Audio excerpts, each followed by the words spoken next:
everyone. Hey guys, how you guys doing? So we've gotten actually a significant amount of our members reaching out and saying their necks are super tight, chests, shoulders are really kind of not feeling well right now. We have a lot of people who are doing teleconferences, so we wanted to put together a little kind of stretching demonstration on how to lengthen the front side of your body. So we break the body into pieces so that we can kind of explain it and understand it. But you're pretty much connected through connective tissue from the top of your forehead all the way to the front of your big toe. So we're going to stretch all of that today, because sitting for a long period of time gets all these things short and kind of makes us feel like our head's really far forward and our shoulders are rolled forward. So we're going to lengthen everything out. And all that social media stuff. All that, keeping track of COVID-19, is going to tighten up the front of your body. So we're going to show you how to stretch it, and then we're going to give you a couple of activation exercises at the end, which will help you turn on the back half of your body, so from the base of your skull to your heels, and that will help keep that kind of good feeling going a little bit longer. So we're going to start off by having Madi turn and face like a nice little profile view. She can be standing or kneeling, any position she wants to be in. But what she's going to do is put her hands kind of right here by her sternum and then gently pull down, and she's going to do head nods. So she's going to look up while she looks. There you go, and then down. And then what she's gently doing is just gently pulling down as she looks up so that she can help to lengthen that connective tissue in the front of her neck. There you go. She'll do a few reps there, and then she's going to turn and find the horizon. She's going to do head turns, but when she looks to the right, she's going to gently pull down on her left chest. Good. And that'll help to lengthen the left side of her neck, and then she's going to shift over and turn her head and then gently pull down. Now, the moving your head part is really, really important. As we sit down and we're on a laptop or a phone or a computer for a long period of time, it starts to make our balance system, our vestibular system, feel like our head is way out of position. So it starts to tighten up all our back of our neck muscles to try to pull our head back. So the more you move your head, not only does it kind of lengthen the connective tissue of your neck, but it also recalibrates that balance system so that you feel good for all throughout the day. So after this, Madi's going to stand up, and she's going to do a series of chest stretches. So she's going to come over here to the stall bar. She's going to stretch her arm out and her chest out, but it's really kind of the tips of your fingers all the way to your sternum that she's lengthening out here. And she's going to do it at 3 different positions. Kind of a 45-degree angle here. She's going to hold that, turn her head, turn her shoulders away from her anchor point. Maybe she holds that for 3 breaths, 5 breaths, really quick. Maybe you only turn because you're in between phone calls. And then she's going to drop her arm down to in line with her shoulders. And then she's going to turn her head and her shoulders away from it as well. And she's going to focus on breathing when she gets into that kind of stretching position. Big, deep belly breaths, and she's trying to relax. Again, 10, 20 breaths is ideal for this. Is when you're going to get the most bang for your buck. But at the same time, moving throughout the day and turning your head and moving your body is really what's going to give you the best benefit. And then she's going to drop down to kind of like a lower angle, like if she was trying to create an A with her arms, and then turn away. We're only going to do one side today, but at home you would be doing both, or maybe you're doing one position on each arm, and then 5-10 minutes later, between another phone call, doing the same thing. And from here, we're going to drop down. Madi's going to face profile view again. We're going to do a hip flexor stretch. Now, sitting for long durations of time makes our hips get really tight and actually puts a significant amount of stress on our lower back. We're going to have Madi flatten her foot out. Good. She's going to tuck this hip under, create a little bit of tension through the front of her hip socket, and then she's going to focus on getting tall but without arching her lower back. Okay. From here, she's going to breathe 5-10 breaths. Maybe you just get down, open your hip up really quick.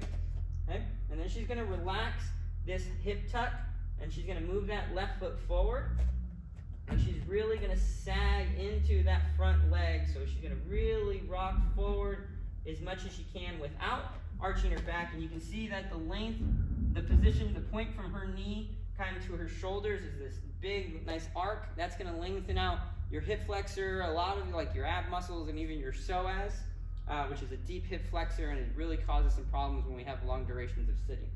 Okay? And then from that, she's going to come back, and then we're going to put her back foot on this medicine ball. At home, you can roll up towels, you can roll up a blanket, okay? And then she's going to get tall again, lock that glute in place, and then think about extending. Now, if you looked, we've got from the front of her toe all the way down and up has lengthened out. So we're really going to lengthen out that lower portion of that front line. We're going to do 5 or 10 breaths there. Get tall. I'm jealous of Madi. She's going to feel really good after this, but only on one side. Okay? And good. So again, you can hold that at home as long as you'd like or as little as you'd like, but the more often you do it, the better you're going to feel. She's then going to lay flat. Okay? She's going to point her toes. I'm going to have her show you a few different variations. So she's going to put her hands up by her forehead. So right Sorry, there. forehead. It's all good. She's going to engage her glutes. Now her hands being higher is going to make it easier on her back. It's going to be a gentler arch.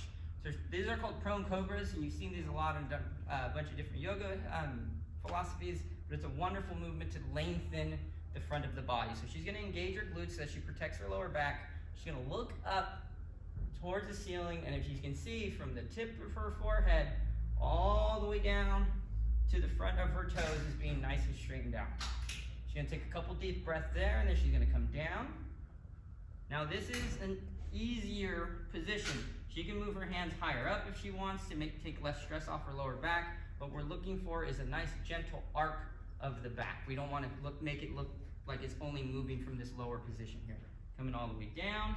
Now she's going to make it a little more challenging for her mobility by getting her hands closer to her chest level. So she's going to engage her glutes again to protect her back, and then slowly look up and lengthen the front of her body. So I really feel this down the front side of my body, all the way down my abs and my neck. I shouldn't feel any pinching or tightness in my lower back. I mostly feel the tightness in my glutes. Okay. Wonderful exercise to do, but find the right level for you and adjust the length of your body accordingly so that you don't feel any tight, tense pain in your lower back. Last thing we're doing to stretch out the front is toe pulls. So Madi is going to hold on to some type of object right here. Okay. She's going to put the top of her foot, or as much as she can, down on the ground. She's going to gently, and I mean like maybe 5 or 10 pounds of force, push down and then pull her foot forward. Now her foot shouldn't move because she's going to feel a lot of stress through that front part of her ankle.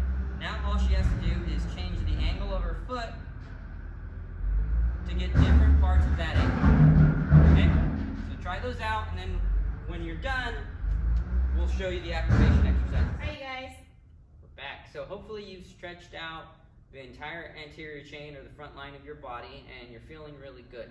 But Madi and I want you guys to have that feeling kind of throughout the day. So we're going to give you some exercises to do that will help kind of activate the back line of your body or your posterior chain, and that keeps you nice and balanced so you're feeling good kind of as you're moving all day. So Madi's going to come down onto her stomach.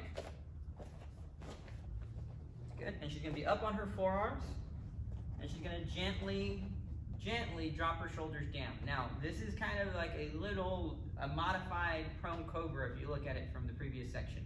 But what we're going to do is take this position, which is a developmental position, and we're going to really move your head around so we can get that vestibular system activated and then also activate the back muscles of your neck. So Madi's just going to do 5 head nods, nice and slow. And she's going to lead with her eyes, and she's going to focus on breathing deep down into her diaphragm. Now, again, this is going to activate your balance system, which controls every muscle in your body, but it's also going to start to strengthen the back of your neck, which is where most people feel tension when the front of their neck gets very, very tight. Those back neck muscles are screaming for help, and this is what's really going to help them kind of keep your body in a good position. So after this head nod, Madi's going to find the horizon with her eyes, and then she's going to do head turns. And notice that she's looking over her shoulder, and that's what's really going to help strengthen each quadrant of your upper back. Okay, so she'll do a couple more. Go one more. Good. Now she's going to drop all the way down flat on her stomach with her arms overhead in a comfortable position. We're going to take the back line of her body, and we're going to start to strengthen each quadrant of her upper body. So she's going to look to the left with her eyes, turn her head to the left, and then open up the left side of her body. Good, as far as she can without using her legs. Good, and then she's going to do the right side. She's going to look to the right, and then she's going to open up the right side of her body. Good, she's going to do that a couple times each side. At home, turn as far as you can without feeling like your legs are helping or without feeling any pain in your back. But just remember that your eyes lead your head and your head leads your body, so you should be looking the direction that you want to go. And she's thinking about putting this shoulder blade in this opposite back pocket. Okay? Now from there, she's going to push up onto her hands and knees. And we're going to do bird dogs. But on these bird dog variations, we're going to focus on really lengthening the distance between our fingertips and our heel.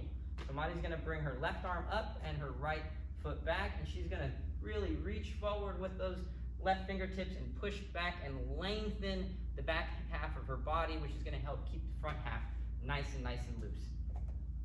There you go.